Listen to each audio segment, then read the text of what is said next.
শুভ সকাল সবাইকে। তো বন্ধুরা, কেমন আছো তোমরা সবাই? অবশ্যই জানিও। তো দেখো, সকালবেলা উঠেই চলে এসেছি আমার ছাদ বাগানে।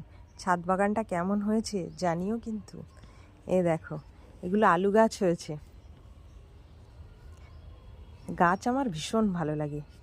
আর এগুলো দেখো, পালং শাক হয়েছে। কতটা ঘন আর সুন্দর হয়েছে দেখো। এই দেখো, ছাদে ঠিক এইভাবে গাছগুলোকে লাগানো আছে। এখানে ধনিয়া পাতা ফেলেছিলাম, তা এটা দেখছি খুব একটা ভালো হয়নি, তবু অল্প অল্প হয়েছে আর কি।